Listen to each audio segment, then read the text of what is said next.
everyone to Live from NCCE. We're back after a long winter's break, and what an amazing start we're doing here for 2026. We have with us Bushra Amiwala.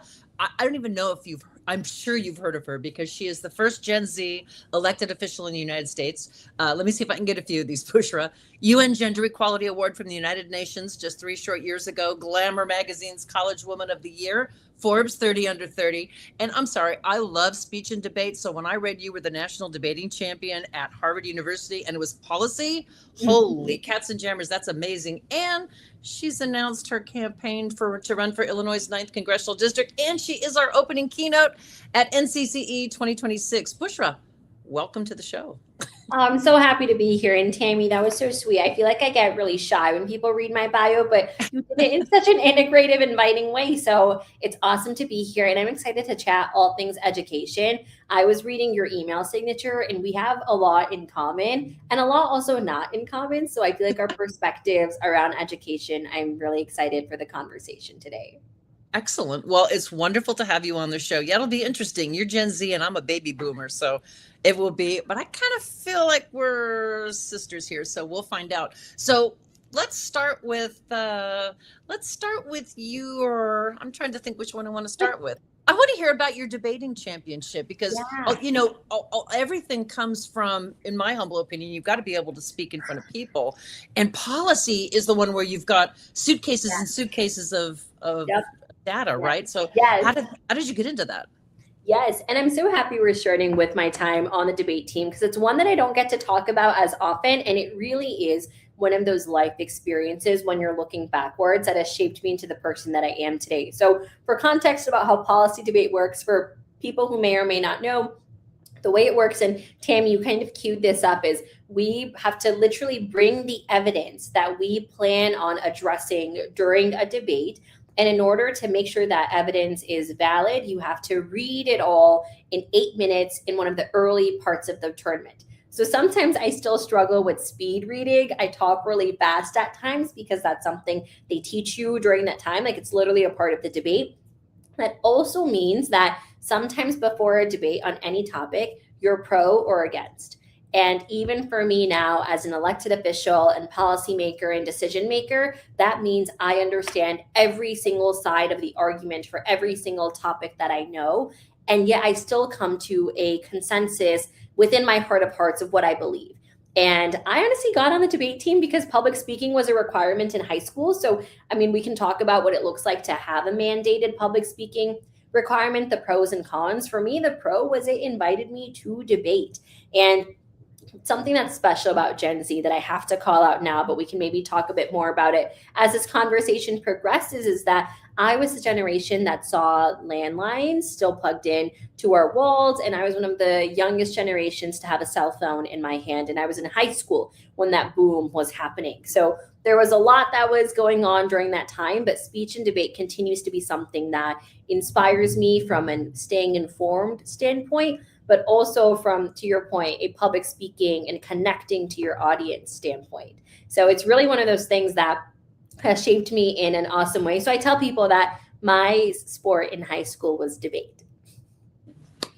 I love that. Yeah, as a baby boomer, I did not have a cell phone until, I don't want to tell you when, but I was on the speech and debate team as well. I loved impromptu, extemporaneous, that sort of thing. I did some policy debate, but boy, but I loved what you said about understanding both sides of an argument, because that really sets students up or anyone up well for life. If you can come in, whether it's politics, education, whatever in life, even with a relationship with your spouse, if you come in and you can look at both sides and see the pros and cons, honestly, it's so much easier to come to consensus. So have you found that's translated into your future self?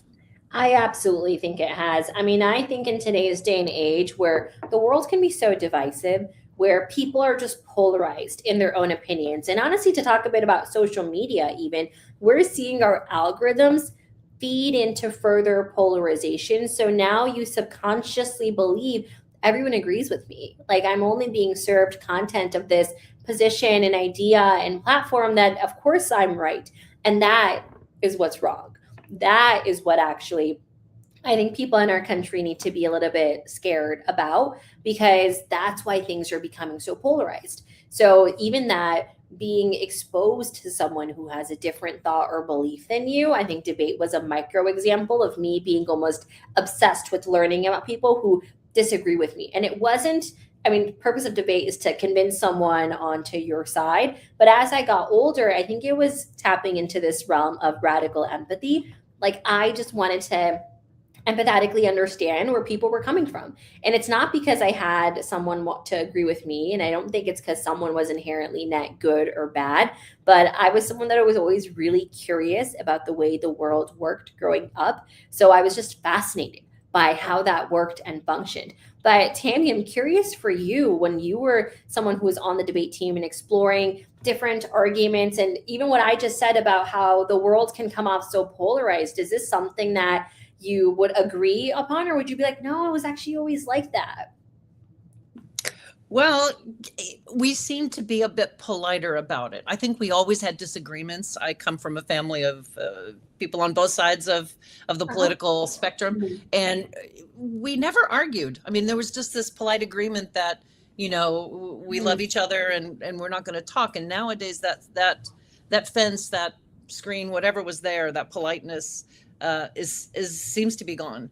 And I agree with you. There's so much divisiveness. Mhm. It saddens me. But the term radical empathy, oh, tell me about that. I love that term. Yeah. So honestly, it comes from this notion that if you truly try to understand every single person and their background, then you kind of separate yourself from this moral high ground of I'm right and everyone else is wrong. And especially going into a space like government and politics, where you have partisanship politics, and there's almost this mascot alliance and allegiance so that people have with sports teams at the political level now. And I didn't grow up in a political family, so I don't know what it was like at one point. I kind of am the first byproduct and extension of someone who is engaged politically and civically in this way. So to me, radical empathy really means that if I see someone who is unhoused, I will not blame that person and the situation of how they got there, and I will understand every step of what that must look like.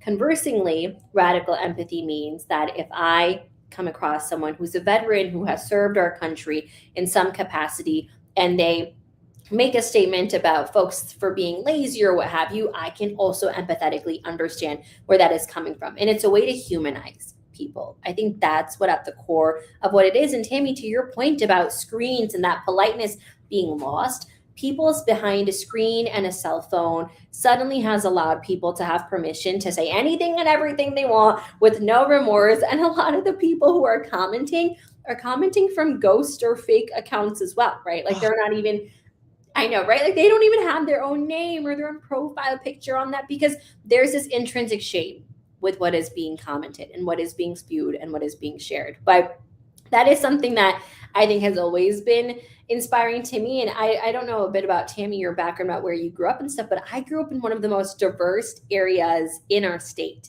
Like we have some of the most places of worship per capita than any other area in our state. So I've just been exposed to so many different people of so many different backgrounds. And I know the kumbaya type lingo and like let's all hold hands and get agree can be overrated, but I genuinely think I was raised with that.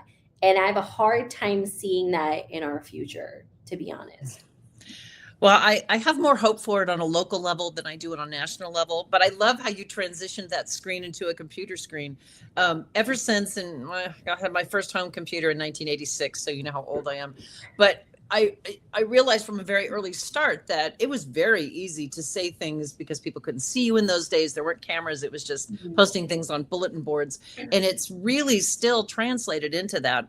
When I was in the classroom for 25 years, I really felt the importance of teaching digital literacy, right? And Mm. understanding how we present ourselves on social media, how other people present themselves, and that I called it the wariness factor. You got to be wary. If I was an adult, I'd use BS, but with fifth graders, you couldn't use that. So it's like, you have to be wary. You have to know your sources and understand and be careful about that. Do you have advice in this digital age for all the information being thrown at us? How do we discern what to believe and what not to? Honestly, so even to your point about the way that people present themselves online, I tell people, I tell my peers, and I tell my seniors, I tell everyone that your brand is how you present yourself on social media. Social media is your brand, it's an extension of who you are. With people even now search you online, your social media comes up first. And now we're coming into a day and age where we see dis and misinformation coming up. And I actually didn't understand the difference between dis and misinformation, by the way. So quote me if you have different interpretations of these. To me, disinformation is active, inaccurate information to push a certain idea and belief forward. And misinformation is like the headline says one thing, but when you read the article, you're like, oh, maybe that wasn't 100% true, is how I separate the two. And we are seeing both today's day and age. We're seeing disinformation, we're seeing misinformation, we're seeing, and then the third thing, we're seeing artificially created information. We're seeing literal AI generated images and articles and headlines and social media posts and videos. And thankfully, on a platform like TikTok, I mean, you might judge me for this. This might sound silly, but even on a platform like TikTok, I'm an avid consumer of TikTok videos. There will be times in which the comment section will immediately call out, like, this is a fake video. And those comments always get boosted to the top. So it's actually like, thankfully, that community guidance, for lack of better phrasing, does exist.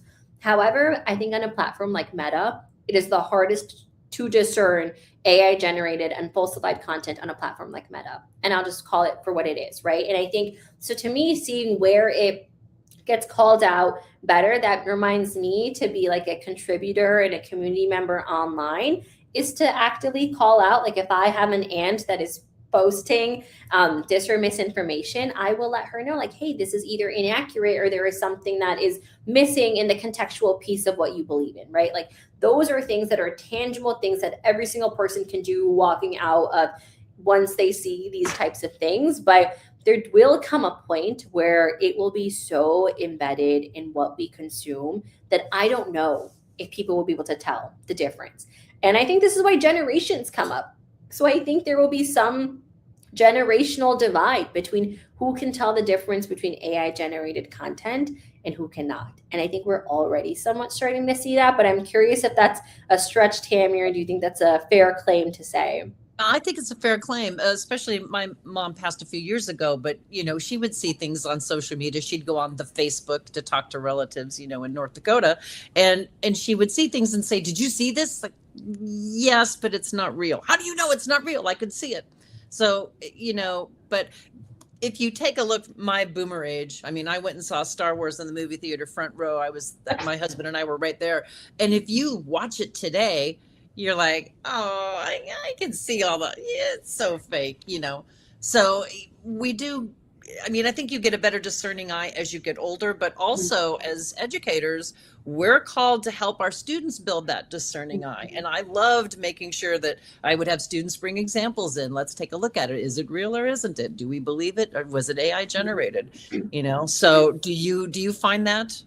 I think that's a really good, healthy activity, actually. It's inviting students to genuinely seek this out. So the reason that I think it's a really good, healthy way to integrate it is because whether we like it or not, AI is here and it's here to say that it is what it is. I believe it should be regulated, yes. However, that doesn't mean we should put it in a box and ignore it, but we really should be integrating it in our teaching, in our education, but proactively and reactively. So to me, that's a proactive way of integrating AI education. It's like, how can you tell if something is AI generated, if it's real, if it's not, etc., right? And a reactive mode of that is if someone uses AI generated chat language learning models to write an essay, that is a reactive mode where you're like, okay, like we can tell that this was AI generated in that way. Like those are two examples in which ignoring it is not going to make it go away. And I really do feel for educators, like serving on a board of education and even speaking to educators around the country. The AI boom could not have come at a worse time generationally. And how close to after the COVID-19 pandemic. I mean, at that point, like just to really I didn't realize it in this way, but it was so shortly after the being integrated back into public education, back into schools, back into colleges and universities, after this Zoom remote learning environment, And now you get a tool like this that we've never seen before that can write your prompts and homework within seconds. Like, it really could not have come at a more difficult time. And I think for a while, I was in grad school when ChatGPT and Gemini and these language learning models became increasingly popular. A lot of our professors had no idea how common these were, or maybe didn't know about them themselves. I remember I was at actually a forum where we had a keynote speaker showing AI in education, and they were showing us ChatGPT and how ChatGPT can make a lesson plan for you. And I remember everyone being shocked and in awe. And I'd been using ChatGPT for 2 years at that point. So it's so interesting, like I don't want to say it's like a lack of integration, because I think some of it could be intentional. I think some of it is also just not. And so it really just comes down to, like, when we are educating students to be integrated and, national leaders and international leaders with everything like cross-cultural competency, this is actually what I would like to hear your thoughts on. Something that kind of, I think, isn't talked about enough when it comes to, again, language learning models in the context of AI, is that when we have a ChatGPT and you have people in the states that all maybe put, whether it be right wing, left wing, any wing rhetoric within their model, that AI programmed language model is feeding back to people in their responses exactly what it is being fed to begin with. And the bias that comes with that is something that isn't talked about enough. So if you have someone that is simultaneously, I'll pick on myself, like, are Muslims XYZ over and over again, like, you will start to see that subliminally come up.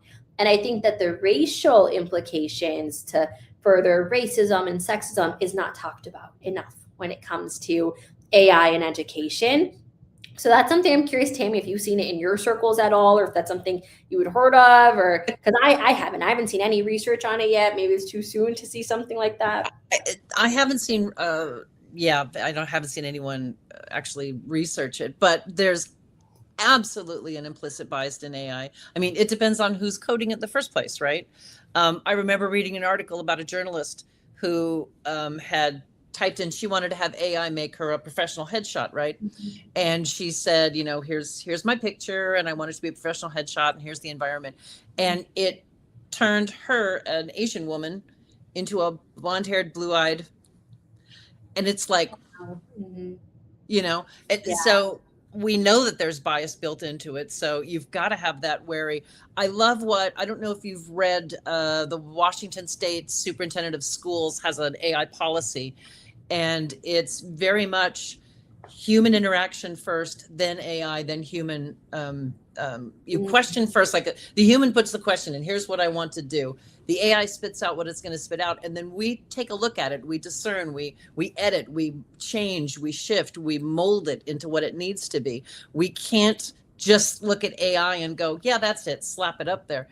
For those of us who have been using AI like you have for a while, we have a discerning eye. I can tell. I don't want any original content written by AI. There's no voice, there's no style, there's no relationship building. It's just flat, bland writing. But to your point, I have not seen any research, but I've seen enough newspapers. I mean, I miss newspapers. My husband's a journalist for 40 years, and we miss them desperately, but I miss that journalistic integrity. I read things online now, and it's like, that's AI wrote that. That's not a person who wrote that. Mm-hmm. So it's just, it's disappointing and frustrating. It is. How do you figure it out? And there will be a generation that will not even know it's disappointing and frustrating because they will have nothing to compare it to. And that is scary. Like, that actually should generate fear. Like, I mean, to your point about journalism, I've seen some articles where at the bottom, they'll be like, can you make this a press release, an article for me, right? Like, I mean, the M dash, like, I heard a story about someone who uses M dashes really thoughtfully in the way that she writes. But now if people see M dashes in text, they're like, oh, this is AI. Because AI abuses the M dash, if that makes sense. Yeah, they do. Either way, I mean, I've never seen so many M dashes used in my life before. And Yeah. There So, are a lot.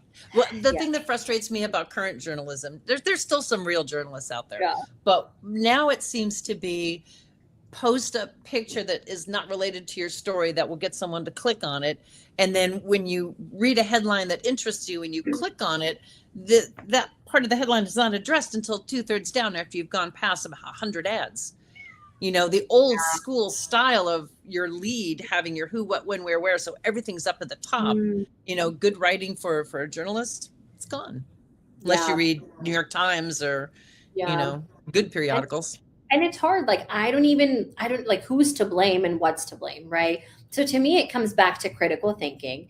And this is something that I feel so lucky that I was educated in the way where you're like, here's your claim, here's your evidence, here's your warrant, what's the so what? Like, I feel very equipped to articulate my thoughts, to defend what I believe, to explore what I'm curious about, and to translate it in a written document. I do Did not know. Yeah, yeah. I was you gonna do say I not do not know? know if people can, if other generations can after mine. And I'm not saying like, oh, like the younger generation is. I don't. I'm not saying it. I'm not generalizing in that. But I see the way that it's become so difficult with our attention spans and short form content constantly being in this attention economy. I think it's all related. No, it 100% is. Plus, you've got families. I taught at a Title I school for Mhm. Yeah. almost my whole career, and Mhm. you've got families who are struggling with 2, 3 jobs, who aren't at home to help their students with homework. Mhm. Right? I mean, I'm I'm old enough, and my dad worked. He was a firefighter, and my mom stayed home, and she took care of making sure I knew my times tables before I came to kindergarten. I mean, yeah, am I an overachiever? Yeah, sorry, I am. So I relate to you in that as well. Yes, yeah, that's awesome. And I mean, the reason I'm picking on the generations after me, by the way, just to be clear, is that generations share the most common attributes than any other demographic subsect. Fun fact. So you put together a group of women as an example, you put together a group of people from whatever, same gender identity, group of people from the same ethnic background, group of people from the same religion, and a group of people from the same generation. The group of people from the same generation will have more in common than any of the other groups that you could try to find. So that means we share a collective identity. And I see Gen Alpha that comes after us that literally like this amount of stimulation from a very young age, the way we see child shows that are even created compared to what we saw and consumed growing up, to teens and tweens that will have multiple split screens in one vertical video just to keep them engaged and capture their attention. So it's not coming from just oh, these young people, like I can't believe like I'm saying stuff like that now, but from a research driven and neuroscience backed way about what is happening to the dopamine that our brains are being exposed to constantly. I mean, every given time, like I see the way that I'm almost glued to my phone, whether it be for news, whether it be for a text, whether it be for updates, whether it be for the work that I do. And it's tough. And I mean, to end it on like to start to transition to somewhat of a positive note, what do you do besides read? Like, Tammy, what do you think? Like, how do we fix it? How do we make it better? Well, we have to learn to listen. That's a huge thing. I mean, how do you teach that in a school? But if we I always told my students, right? 2 ears, 1 mouth. There's a reason. You're supposed to listen more.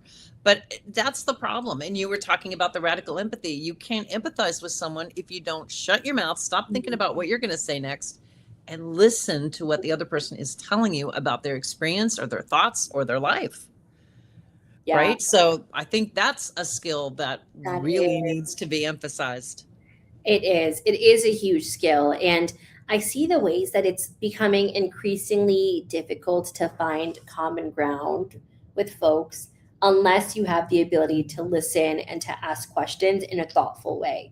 And actually, ironically, like every now and then when I'm out in the world or at a coffee shop or anything, people will ask me questions that are rooted in sincerity and genuine curiosity. Yet I could see that question being misinterpreted in a way where it is not taken. So I think assume goodwill is what I would add to what you just did. Because when you're listening, assuming goodwill, assume positive intent. Sometimes there is none, but genuinely you'd be surprised how much gets lost in translation because people just have different worldviews from one another as well.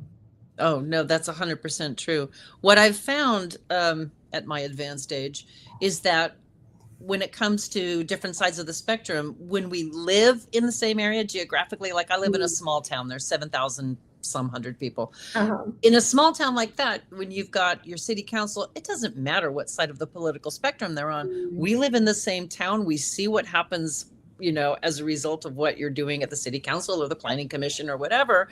And we all live here. So what's amazing here in my little town is it doesn't matter what your background is or what your political, it's like, we want to make our city a better place. And if we could get that thought mindset into a larger picture, I think it gets harder when you move on to, and you'll have to speak to that when you win your election. But when you get to DC, it's a whole different world. Yes. And, you know, how do you, then I think it becomes more and more of loggerheads and being heard and not listening. Right. Yeah. And I don't know how that translates. How do you get students, children, to listen and be radically empathetic when the examples that they see politically, you know, on the news does not reflect that? I know. And that's why teachers, parents, guardians are people's and children's first lived example. Like, I grew up truly admiring my teacher so much. And I'm not just saying that. I actually went in to be a teacher when I was in undergrad for about a year because I was like, these people changed my life. Like, they were so awesome, and obviously found passion in other worlds. But I will always, always have so much respect for our educators. They're underappreciated. They get pulled in many directions. They do work beyond their pay grade and are investing their own income a lot of the times to provide resources for the classroom. But I'm going to assume you had good teachers at home too. Yeah, and I did. And I really did too, right? And I think that to your point of Title I schools, our school every now and then will be a Title I school, and based on fluctuation from demographics, sometimes not be listed as one. I do also understand what it's like when you have working families with very competing priorities as well. So that is something that when you're in survival mode, it can be a lot more difficult to be, in the theme of empathetic, to be able to offer that grace. But, you know, I wanted to close with this really interesting example. So I was at a conference in Switzerland last year in May of 25. And we had like leadership from all different countries. And we had the Prime Minister of Estonia who was speaking and sharing how they virtualized every government service you can imagine, from like getting an ID to passport to visa to different, all of it, like streamlined in a consistent way, right? Like, I would argue the United States, it's inconsistent. Like a food stamp application, is it still in person, right? Appealing your property taxes, it's online. Like, that lack of consistency is confusing too. But I digress. But she also was talking about a lot of other countries' history and current events. And I essentially posed the question that in the United States, I feel like I only know what's happening in the United States when I look at the news that I consume. Why is that? Because you in Estonia mentioned 7 different countries in one sentence. Like, how are you so versed? Is it because you're the leader? Is it because you're the prime minister? And she said, well, for starters, in the United States, you all teach your map with you all in the center. You literally cut Asia in half. It's like the United States is not the center of the world. And it's so true, because I always was like, yeah, like Asia is cut in half and we're in the center. She's like, no one else is taught the map like that. And then she said, and with all of your 50 states, those are all 50 different countries fighting amongst themselves. And I thought that was a really good example of where we're at in the small town anecdote you just shared and what we're up against. Wow. Oh, yeah. What? Wow. I know the map is, the Mercator is way off anyway, size-wise, but I never thought of it like that. Mm-hmm. Oh, same. Wow. Yep. No, sorry. I'm just getting my mind back together so I can continue talking. Bushra, I'm so excited to talk with you and meet you. And everyone, she's our keynote speaker at NCCE 2026, February 25 and 27. Still time to register. You just have to go to ncce.org/ conference to sign up for that. Bushra, any final thoughts? Thank you there. No, I'm super excited to meet you all in person in Seattle. It's going to be awesome. This was such a fun conversation, Tammy, and looking forward to meeting you in person very soon. That will be exciting. Thank you everyone for joining us. Don't forget, we have another session next week on Thursday with Magic School AI. But for now, thank you for joining us with Bushra. Bushra, salam alaikum. Thank you so much for being with us. Wa alaikum salam. Bye, everyone.